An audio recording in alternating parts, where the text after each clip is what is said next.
Welcome back to Under the Finfluence. I'm Jules. We have Christine, and today our special guest is Mr. Zach Vincent. He is a biologist by training, and he's found his way now into the world of wildlife cinema. I know some of his stories because I met him working on Maui Shark Mystery, and I was super excited to involve him in this project, and I'm so happy you took the bait and said yes. But go ahead, Zach, and give us some information about yourself for our listeners. We're happy to have you here.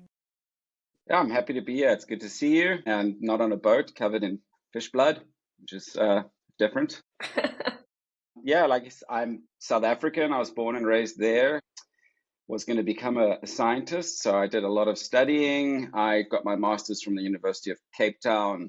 I studied wandering albatrosses down in Antarctica. And after I got my degree, I just found myself doing a lot of camera work. I'd grown up around cameras. My parents were environmental journalists and filmmakers, so I kind of already knew my way around it.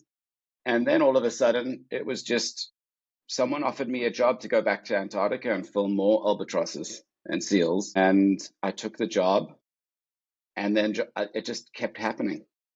And so I didn't become an academic. And here I am, like 20 years later, and I've traveled a lot of the globe. I'm really stoked with the experiences I've had.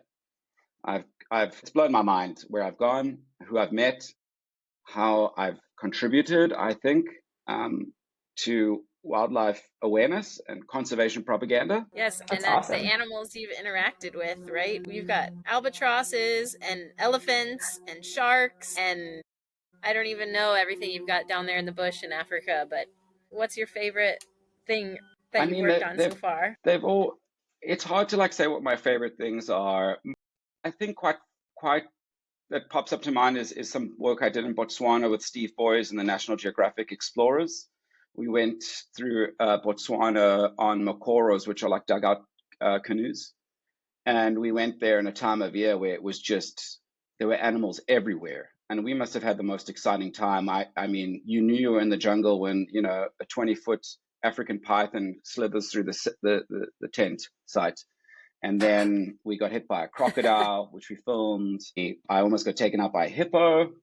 Our camp got taken over by hyenas. It was so fun. It was just overwhelming. We didn't have any weapons. And so we were always communicating with animals as well. So if you were encountered a big mommy elephant and you were in trouble, you'd be like, I'm so sorry, mommy. What does hit by a croc mean? What does that mean? I'm just envisioning it just slapping you. No, it was I put a brick in a sock. It was no, good man. But no, so not the croc brick. Yeah, the old croc slap. We were kayaking. We were on a makoros, and we kind of came into this area where the river narrowed, very narrow, maybe 6 feet across, and very shallow. We started seeing all these crocodiles around, little crocodiles, big crocodiles, and it stank. It smelled like something dead. And we eventually came around this corner. And then we heard the boats scratch. And what we did is we actually went over the rib cage of an antelope that had been dragged into the water.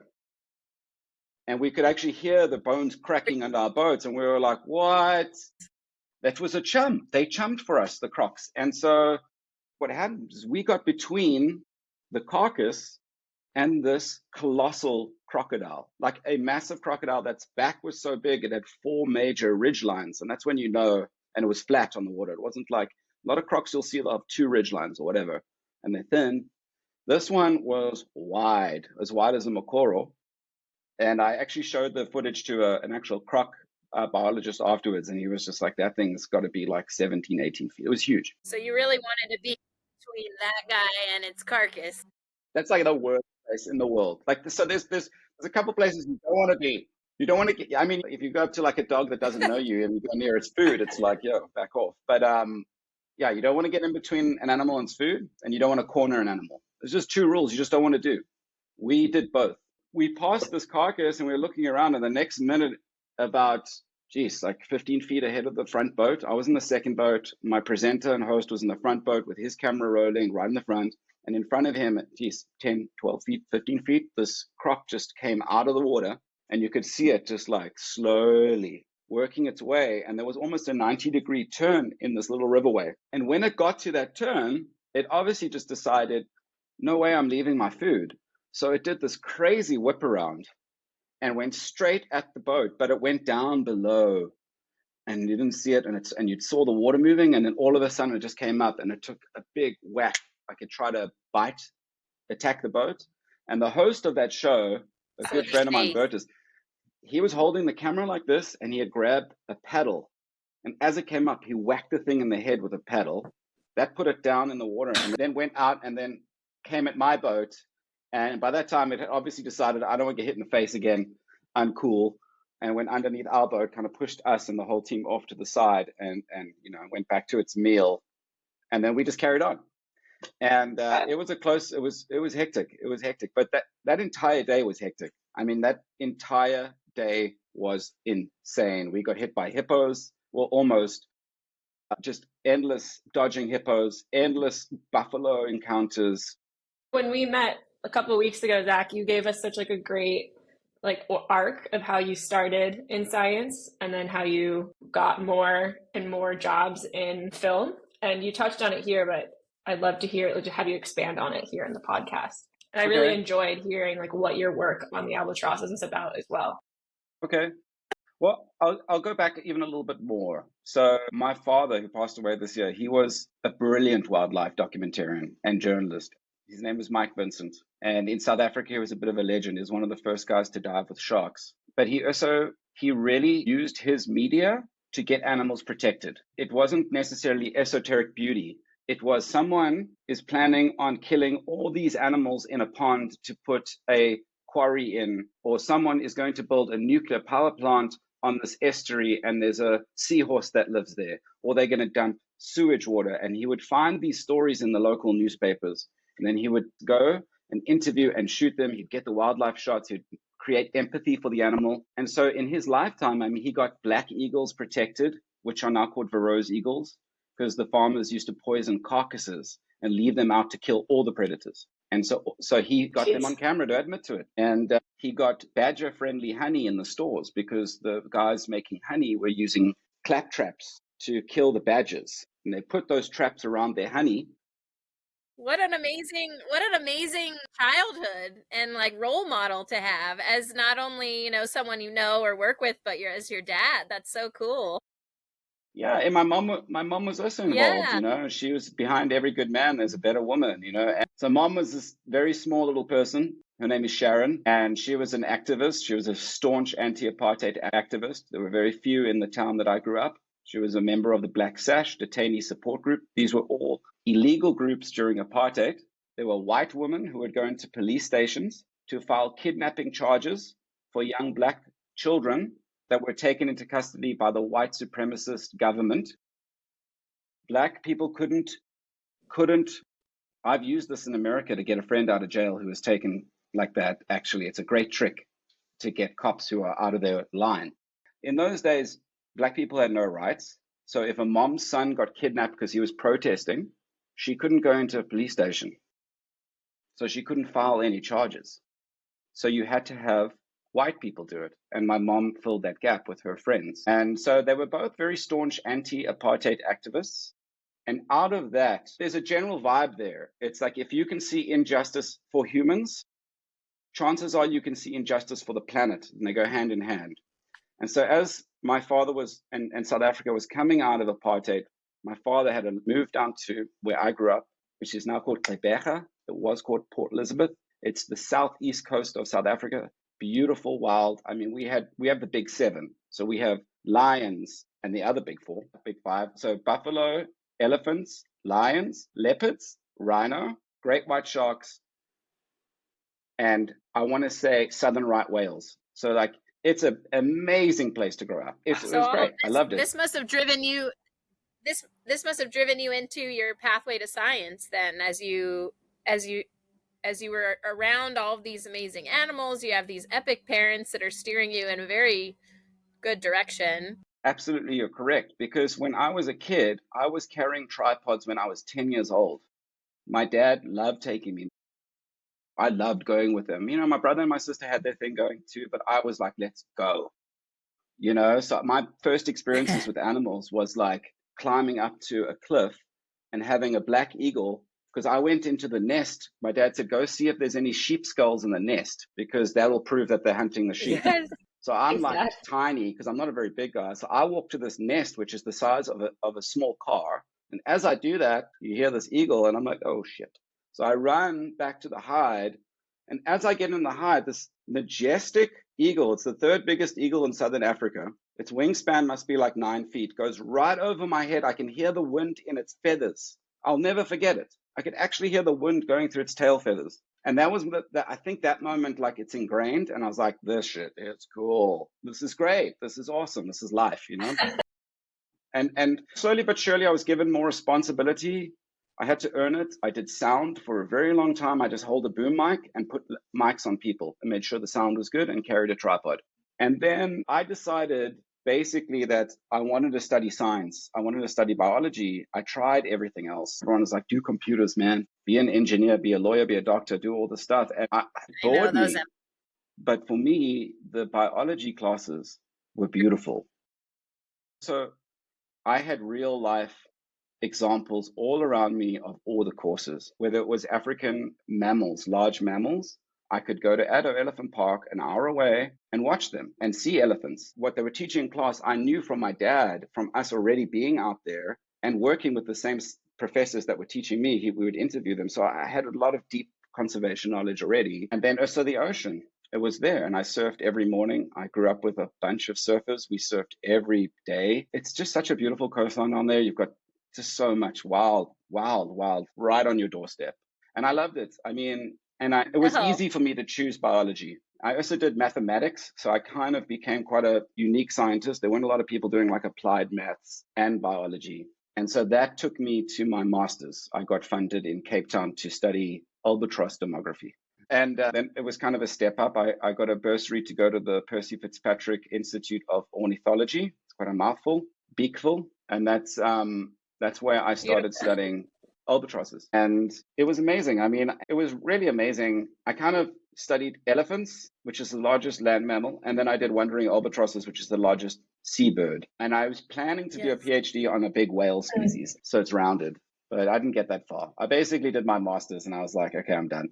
But it really was magical going to those islands in the south where you have these colonies of albatross species, sooty albatrosses, gray-headed, yellow-nosed, wandering albatrosses. Zach, just talking about your dad again a little bit, you mentioned earlier that he was one of, if not the first person in South Africa to start swimming with white sharks. Can you tell us more about that? So this would be the late 80s, early 90s. At that time, there was no shark cage diving. There was no industry. So my dad had a great network of scientists as friends. That's where he got his inside scoops from. So if you're going to make wildlife films and stuff, make friends with biologists because they're the ones who are dedicating their lives and they know the stuff.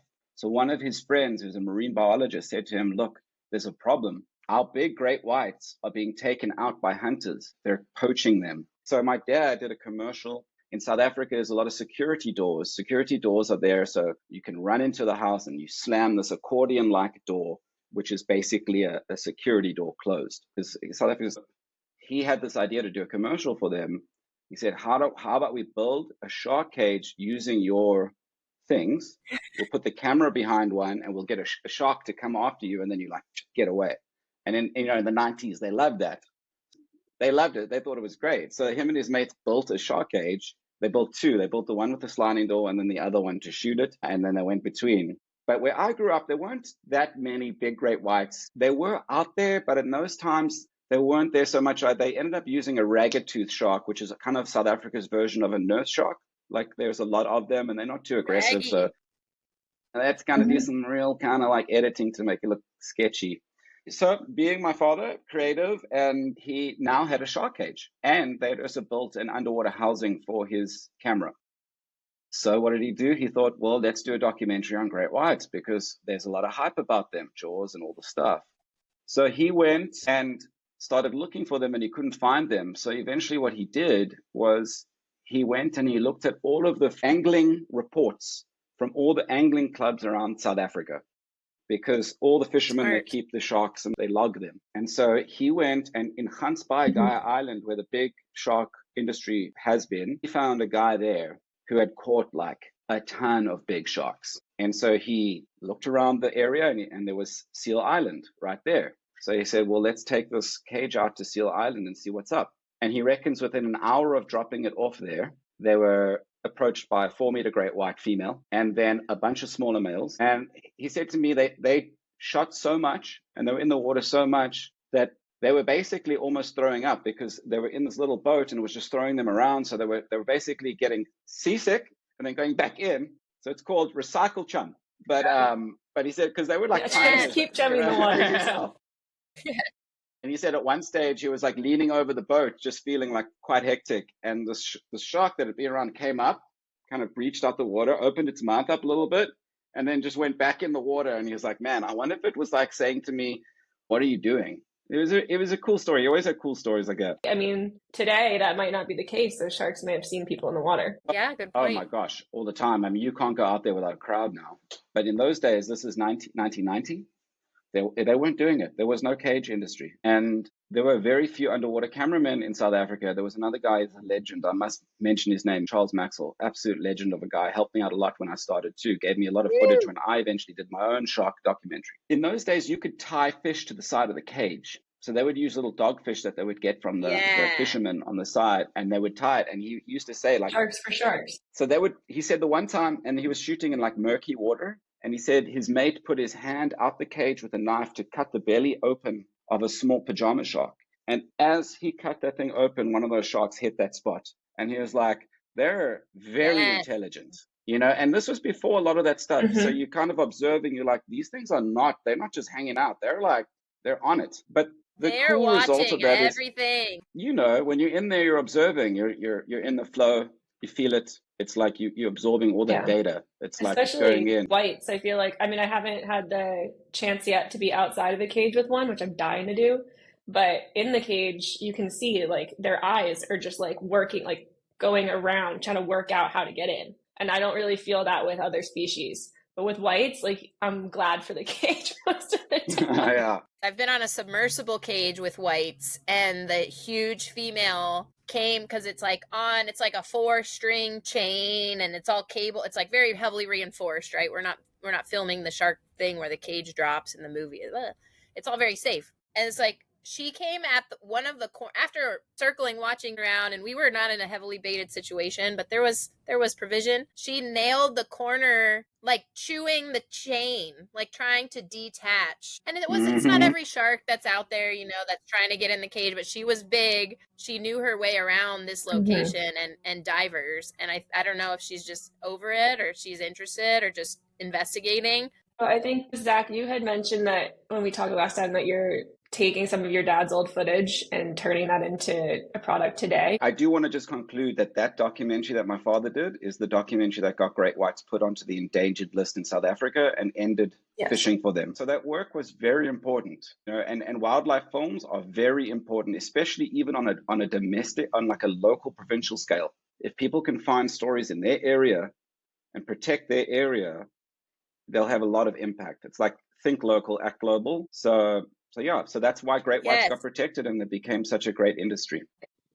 Do you think that was because he kind of just exposed the industry and then people became outraged, or was he able to make it almost like an economic or political reason to get people behind stopping the fishing of white sharks? I think all of that, to be quite honest. Because if you make a good film and you get empathy for an animal, and if you can get empathy for a great white, man, you're doing something good with your filmmaking, right? Because everyone else is going the opposite way. So what you want to do is create empathy for all the animals, big, small, whatever, trees, cycads, do it all. But yes, so he would have, on one side, you would have the fishermen, and he wasn't like just negative. It was, South Africa reporting was like down the middle. You ask the fishermen, what have you got to lose by taking away the hunting? My livelihood. What do we have to gain? Oh, well, we're investigating shark cage diving, tourism, but also the whole ecosystem could collapse if you take out the biggest predator. I mean, that's the basic, the tiers. So it's all that kind of stuff. I wouldn't say it was just his documentary. You also obviously had people working on the ground there, South African scientists. They were all doing it. But that show was on Sunday night in South Africa. It was called 50-50. Most people my age and older know exactly what it was because they grew up watching it. And so that was like a big show, Sunday night. The family, there was no internet. You go around the little box, you have your dinner and your braai, and you watch 50-50 because it's animals and people in South Africa were proud of them. So it was a really nice way of getting the message out. Tell us where people can look up your dad, stuff he's done, or how you're going to be presenting that or making it available by the time we air this for listeners to link up. If I can get it done by then, basically the most central place to go would be just my Instagram. And from there, eventually I'm going to start making a YouTube channel. My YouTube channel is very small. It's mostly just for reels. But yeah, when my father passed away, we have a storage room in South Africa, and he left like Betacam tapes, which a lot of people won't even know, but kind of like a VHS. That's what they used to film on and film. And he left he said to me, it's 45 years of conservation work recorded on animals and species in South Africa. So my goal is to actually go and fish that footage out and to start digitizing it and putting it out there, and then potentially going back and finding out how those animals are doing now. You know what I mean? Because now we have 45 years. Have they progressed? Like are they doing footage, better? Yeah. Which is it's cool. It's good stuff. And it's you know that with data, with science, the longer your data history, the greater the confidence. So it'll be an interesting thing. And it's a work in progress. And visually, I mean, you're storytelling, but you also have this ability to tell your story with something that humans are so prone to connecting with, which is like our eyes and seeing and watching. And it's very sexy. It can be, like you said, it can be very easy to create the villain in the shark. But I wanted to ask you a question about just storytelling as in wildlife cinema or in your kind of narrative cinema, just some advice for real world application for folks that maybe see themselves on this track or interested in learning more and investigating it. The great thing about now is that you can put your films straight out to the public via platforms like YouTube, for instance, and Instagram. You don't need to go through executive producers and channels and get funded. If you're passionate about something and you want to go shoot it, do it and put it out there. And I think when I was starting out in the film industry, it took a very long time to sell my first documentary. I had to go to film festivals. I had to meet a lot of people. I pitched. I stood in front of people who were pitching like blue chip, crazy amounts of money documentaries. And I would go up there and I just did it. And eventually someone gave me an opportunity, And so I did my first documentary, and it was super mellow. It was basically I organized a group of kids who had various disabilities. Some of them were visually, they were blind. Some of them couldn't hear. And I got them to go to like a touch zoo. And it was just like a happy story. And I had a little presenter. Cool. And I just filmed the reactions of the kids as they touched the animals. And they were just, these kids had no fear because they couldn't see it. So they would sit there, these little tiny I remember this girl, she was so cute. And they put a snake around her and she's just laughing, She's like, snake.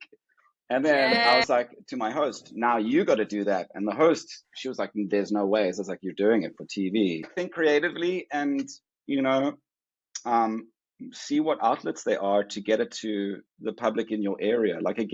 Think local, because number one, you have access. You don't have to spend money traveling anywhere. If you're starting off and you're a low budget filmmaker, look around you. Yeah, your community. And most places where we live, is rich. There's something to show people, whether it's a little butterfly that's coming through Santa Monica here on its way down to Mexico, or hummingbirds, they come to your garden.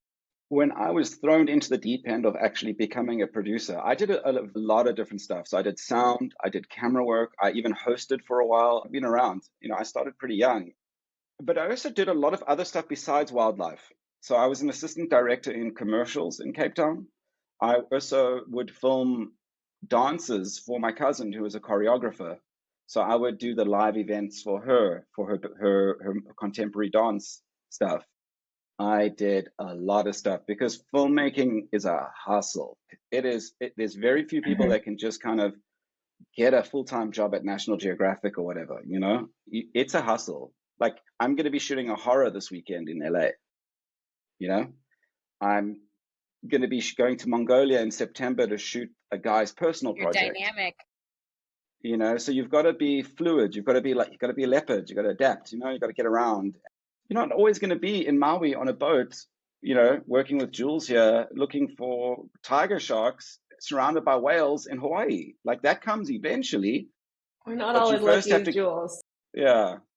But you got to get your nails dirty on the way up. Free camera material. Yeah. That's right. Yeah, and that must although make you, I feel like, a stronger conservation photographer, right? Because you have all these skills and you have an eye for different types of things. And that must make you stronger at your job when you're filming something like a shark to tell its story and make it seem more human to us. I feel like I've kind of become more of a storytelling filmmaker. I mean, I know I'm a good photographer, like a cinematographer. I'm confident in my work. There's a lot of different little avenues you can go. I just like film. I love film. I love telling stories. And so whether it's a story about a little toad that is endangered, that people are rescuing and moving them across the roads, or whether it's this horror story on Sunday, I really like the art form. And I think because I did such a big range of different types of filming, it helps, and maybe one day I'll do a blue chip documentary on whales. I don't know. At the moment, what I kind of specialized is I did a lot of Life Below Zero. I did Alaska stuff. I did your movie, Maui Shark Mystery. And I get to hang out with these people who are doing cool stuff, rescuing animals or surviving in the wild. And I know how to get that. Wherever we go out, I'm pretty confident that I can come back with a story and have all those pictures and sound bites needed to put that together. Whatever that is, I'm good at that. When it comes to like, let's go and film a movie on chimps, if you're out there and you're filming them and their individual personalities and you can get that across, that is another skill set in itself as well, which I'd love to do one day. In the 90s, before, let's say, my father did that documentary, or even then, up to then, it was Jaws. It was this horrible creature that was coming to take you away brutally. And then people started filming with sharks. The terror of the ocean, like you can't swim in your swimming pool after you watch it. But if you look at that, when Jaws was made and how science has progressed, and to today, where you have people in Florida and around the world booking flights to go swim with sharks and realizing that they're inquisitive animals that aren't out there to get you. And you can actually have one of the greatest interaction with an animal, and it's a shark, because it's a courageous animal and it's inquisitive. So if you go to Florida, you can dive with bull sharks, which in South Africa, Zambezi bull shark is like notorious. People are afraid of them. They're aggressive and they're in the rivers. You go to a place like Florida. There's a big estuary. Yeah, I was going to say, there's a big runoff, isn't there, right there? Mm-hmm. Yeah. The first attack in South Africa, I believe, was a bull shark of quite a few miles up a river. And in the last few years, in the last 10 years, they found a female bull shark in the Breede River in Cape Town. It was like 3 meters, massive. They're there. I mean, I would go to the rivers in South Africa, fish, swim across them, and then you're like, there's bull sharks. And you kind of knew they were there, and you're always a little bit afraid. Okay, that's fine. But now people go, and to be honest, like, I've obviously had a lot of interactions with animals. There are very few interactions you can have with an animal, a wild animal, that is like having one with a shark, because they're inquisitive. They come up to you, you're in their element, and you're fine. You're fine, dude.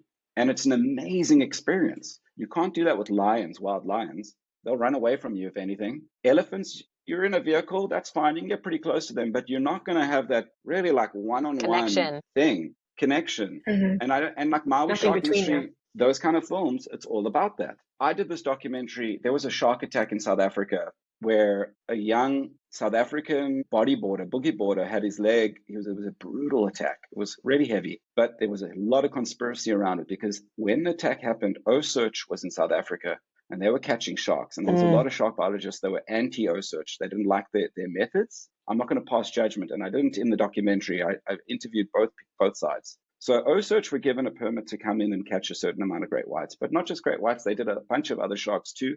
And they opened doorways for young scientists to get hands-on data on other species of sharks too. But when they came, they were given use whale oil to bring the sharks in, which basically was banned. You couldn't do it. And so they were using the whale oil. They caught some sharks. And after one day near the Shark Island, all the sharks dispersed. So if you look at it this way, right, this is about storytelling now. So O-Search takes their boat out.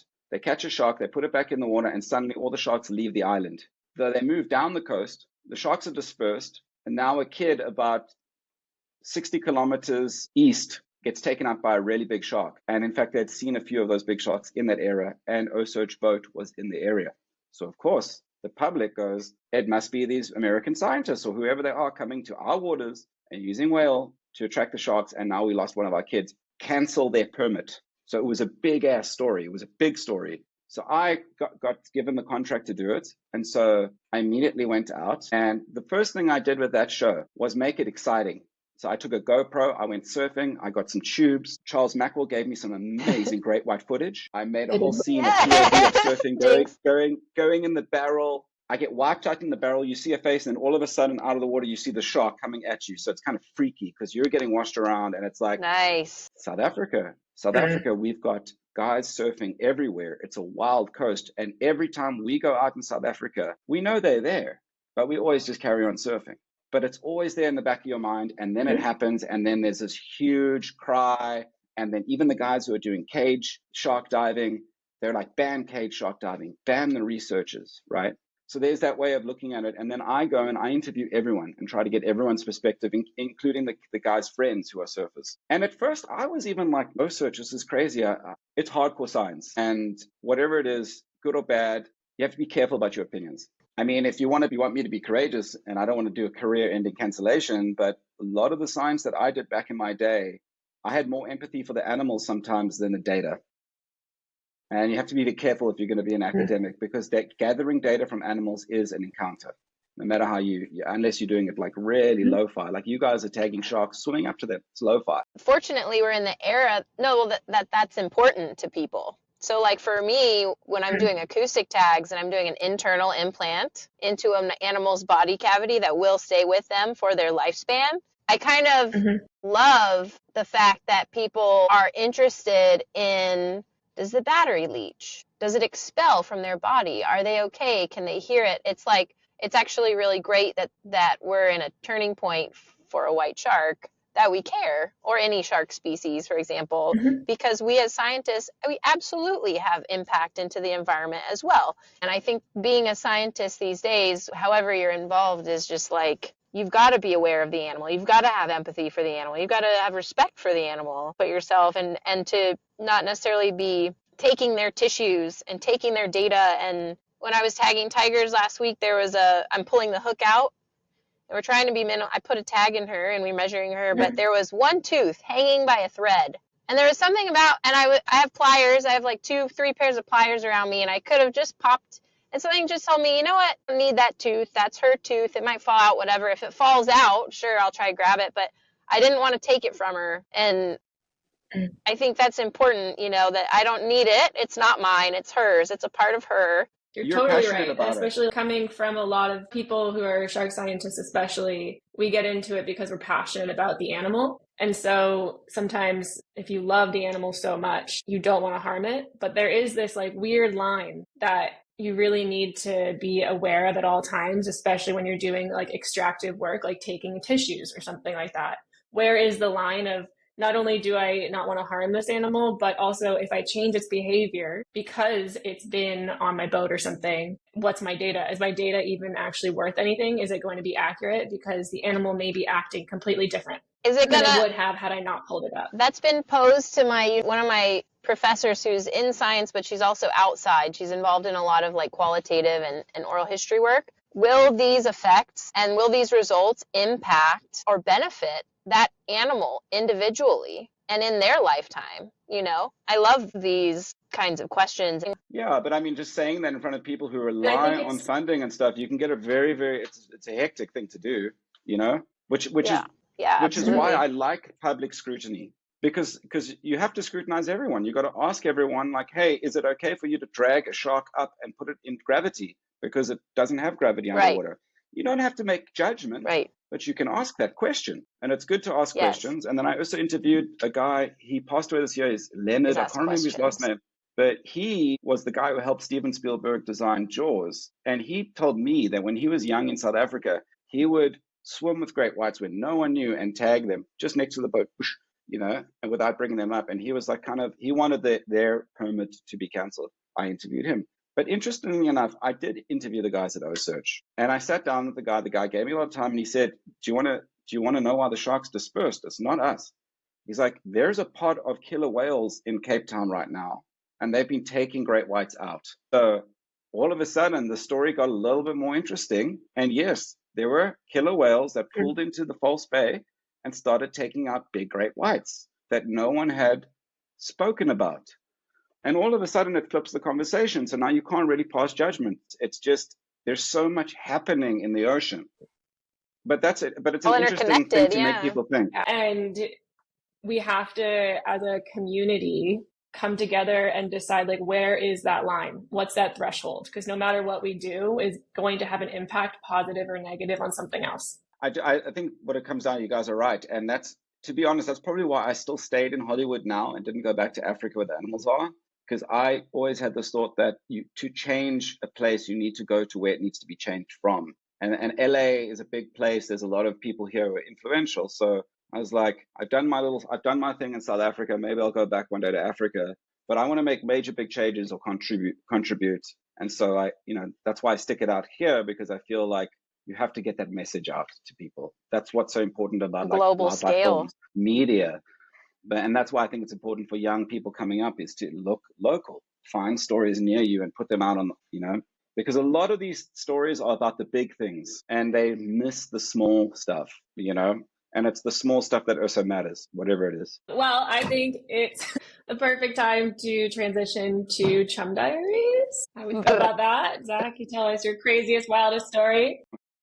We want to hear it all. Well, it has to be about the shark attack. It has to be. That's wild. So when I was 16, I was a competitive boogie boarder, and I had a big group of friends who were all surfers, and we used to surf every day in South Africa, in Port Elizabeth. And it was July, I believe, of 1996. And in July in South Africa, there's something called the sardine run. The sardine is like a small fish, almost like an anchovy or pilchard, a little bit bigger. And what happens in that time of the year is these very cold upwellings happen, where all this cold water is just pushed right up to right close to the beach, so closer to shore. And with this huge biomass comes sharks, dolphins, penguins, bride's whales, seals. The ocean erupts in an orchestra food chain. Of life. The food chain arrives. Love that. The ocean Mackie D's is on. Crescendo. And so this was also like coinciding with with good winter swells. So everyone's also surfing because you've got these massive July winter swells. And so at that time, I think it started off like one week where someone had their finger bitten off in Mossel Bay, which is just east of Cape Town. And that sucked. And then the next day, someone had been chased out of Plettenberg Bay, the main beach. And then that afternoon, a famous bodyboarder had half of his leg taken off at Keerbooms and was getting closer to where I live now. The next day, Jeffreys Bay, the world famous place, a guy lost his hand, and that swell was just moving down the coast, coming closer to us, and it came to us, and we were 16 and we were invincible. Yeah, we were a bait. And so I remember we got to the beach, and even my mom, before I left, she's like, just be careful today, because she knew stuff was going on. There were a lot of attacks, but can't happen to you, right? And so we went to our home break at Sardinia Bay, beautiful beach. Got there, it was cooking. The waves were amazing. But I just remember looking out, and the water was very murky, very frothy. There was a lot of gannets, which are big seabirds, just hitting the water. And I was just like, I said to my mate before we went in, today we're going to see action. Like, I just had a really hectic feeling about the day. And he looked at me and he was like, shut up, but it was crazy. It just it just had this feeling like, oh, you have a sixth sense sometimes, Mm-hmm. And so we started paddling out, and before I even got one wave, we're very good. Yeah. And before I even got one wave, I was paddling about halfway out. It's a long, sandy, shallow. So there's a lot of white water in the front, and then it goes deep. And then that's where you start surfing. And as I'm paddling out, I noticed one of our friends coming in, and he's screaming shark. And I'm like, what are you talking about? What's going on? You don't really know what's going on. So I kind of turned around and started heading back in. And then I kind of bodyboarded in the whitewash up to him. I said, what's going on? And he was like, Mark got bitten by a shark. So I paddled back out. I was paddling out because I said to my friend, let's just go and check because he might be out there. So we started paddling out, and then so when you're lying flat and you're board prone, you don't really see much but white water when it's big. You don't see above it. And as the blue water, the swell rises up, then you kind of see a picture. It's almost like it becomes, it goes up the y-axis. I don't know how to explain this, right? And as it did that, before it did, I just saw this tail fin just going crazy, just above the white water.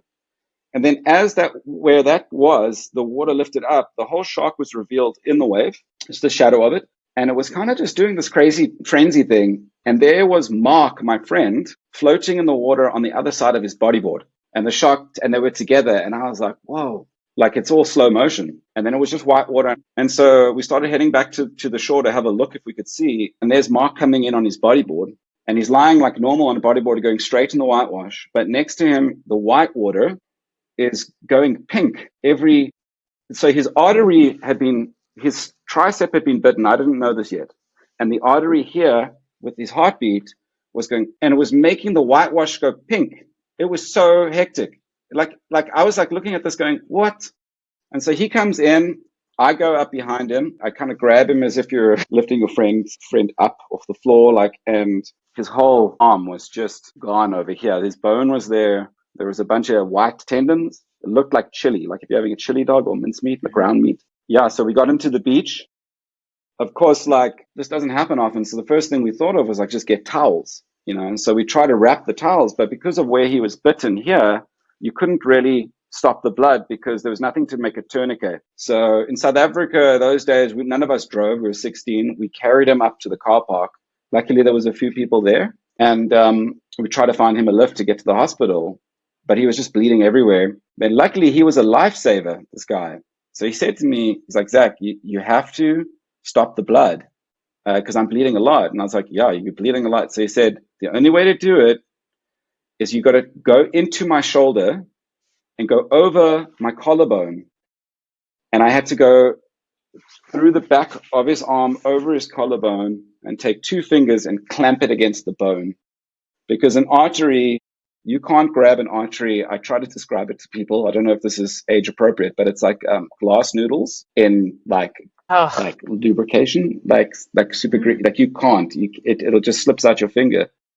So I basically had to go to the hospital in the back of the car, holding him like this, and I had my 2 fingers inside of his shoulder and clamping on his artery over here.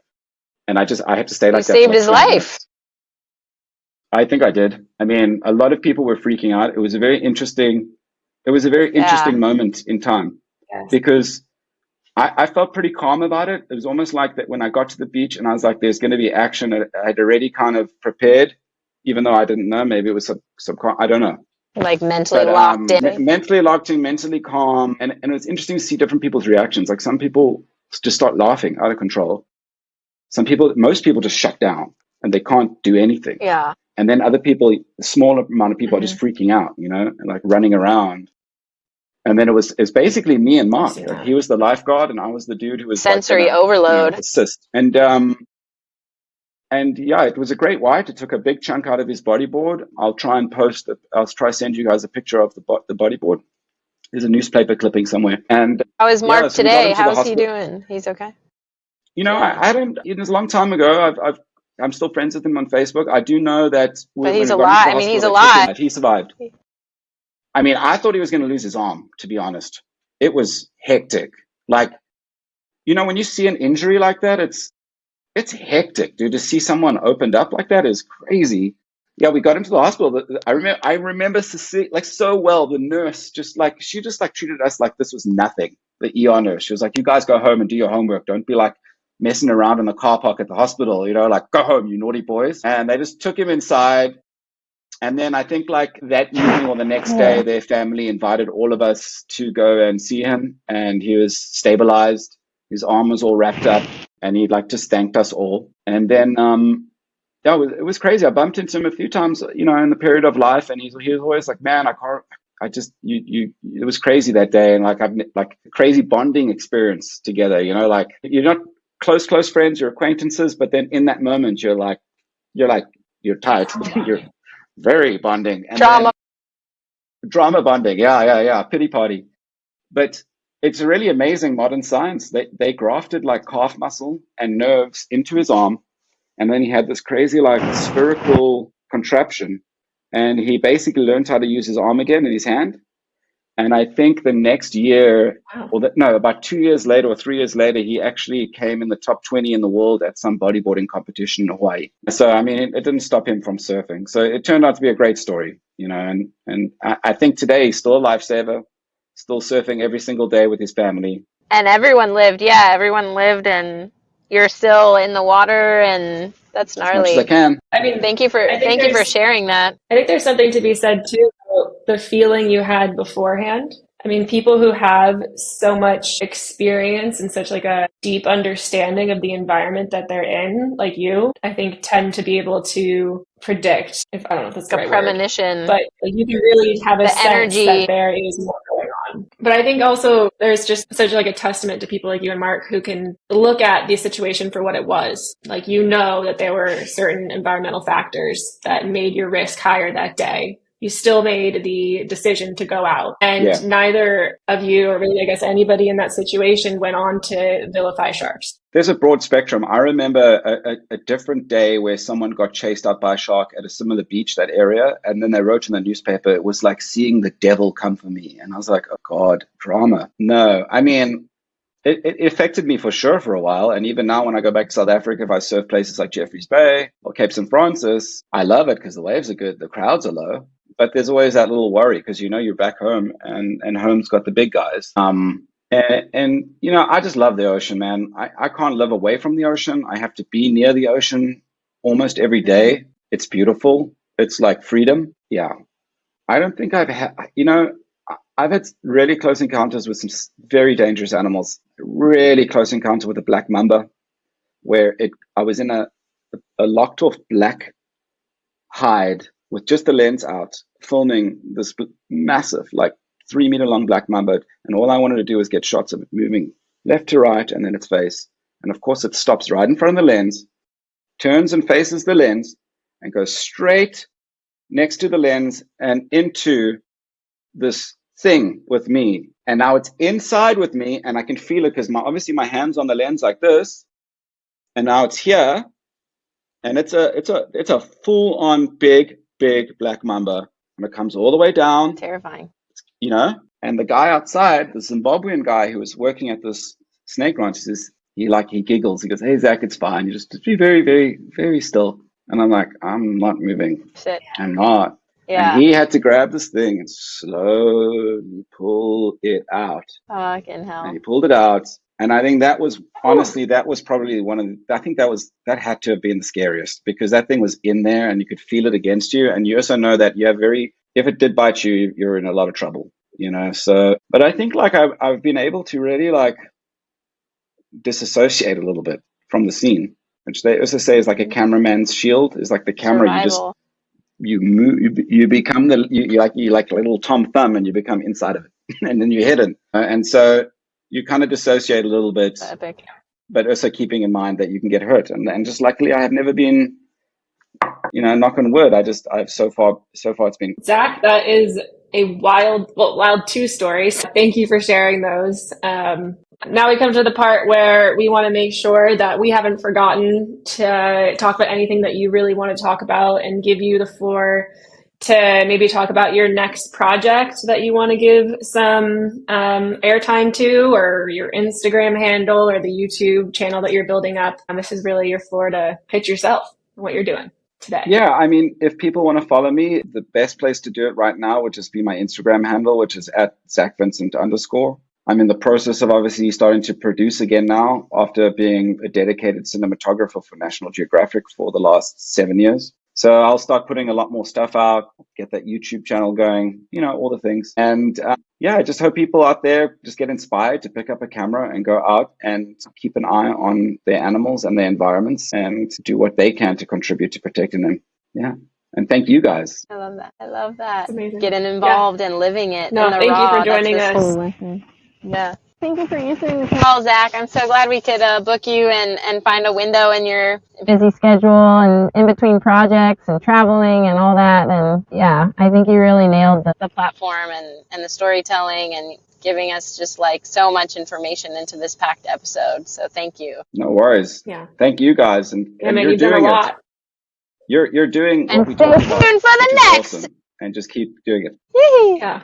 Well, I'm so excited to, get this story out and hear what you do next, Zach. Hopefully someday we can all get out in the water together and maybe I'll finally get to be outside of the cage with a white. That's my dream. Yeah, baby. With all you guys, which would be amazing. That would be amazing.